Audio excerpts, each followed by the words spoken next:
علم کے بیان کی 12ویں حدیث ابو مسعود انصاری رضی اللہ عنہ سے روایت ہے، وہ بیان کرتے ہیں کہ ایک شخص نبی صلی اللہ علیہ وسلم کی خدمت میں حاضر ہوا۔ اس نے کہا، میری سواری چلنے سے عاجز آ گئی ہے، آپ مجھے سوار کرائیں۔ رسول اللہ نے فرمایا، میرے پاس سواری نہیں ہے۔ ایک شخص نے عرض کیا، اللہ کے رسول صلی اللہ علیہ وسلم، میں آپ کو اس شخص کے بارے میں بتاتا ہوں جو اس کو اپنی سواری پر سوار کرے گا۔ اس پر رسول اللہ صلی اللہ علیہ وسلم نے فرمایا، جو شخص کسی کی اچھے کام پر رہنمائی کرتا ہے تو اس کو اتنا ہی ثواب ملے گا جتنا کرنے والے کو ملتا ہے۔ اس حدیث کو مسلم میں روایت کیا ہے۔ علم کے بیان کی 13ویں حدیث جریر رضی اللہ عنہ سے روایت ہے، وہ بیان کرتے ہیں کہ ایک مرتبہ ہم دن کے اول وقت میں رسول اللہ صلی اللہ علیہ وسلم کے پاس تھے۔ کچھ لوگ آئے جن کے جسم پر کچھ زیادہ لباس نہ تھے، البتہ انہوں نے اون کی دھاری دار چادریں جسم پر لٹکائی ہوئی تھیں اور وہ تلواروں سے مسلح تھے۔ ان میں سے اکثر افراد بلکہ سبھی قبیلہ مضر کے تھے۔ رسول اللہ صلی اللہ علیہ وسلم نے جب دیکھا کہ وہ بھوکے ہیں تو آپ کا چہرہ متغیر ہو گیا۔ آپ گھر کے اندر تشریف لے گئے، پھر باہر آئے۔ آپ نے بلال رضی اللہ عنہ کو حکم دیا، انہوں نے اذان اور تکبیر کہی۔ آپ نے نماز کی امامت کرائی، یعنی لوگوں کو نماز پڑھائی۔ اس کے بعد آپ نے خطبہ دیا اور فرمایا، اور یہ 3 آیات تلاوت کی جن کا ترجمہ ہے، اے لوگو اپنے رب سے ڈرو جس نے تم کو ایک نفس سے پیدا کیا سے، بے شک اللہ تم پر نگہبان ہے تک۔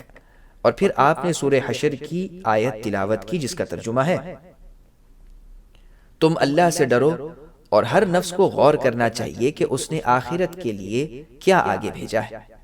آپ کی ترغیب پر کسی شخص نے دیناروں سے، کسی نے دراہم سے، کسی نے کپڑوں سے، کسی نے گندم کا صاع، کسی نے کھجور کا صاع صدقہ دیا، حتیٰ کہ نبی صلی اللہ علیہ وسلم نے فرمایا، اگرچہ کھجور کا ایک حصہ دو۔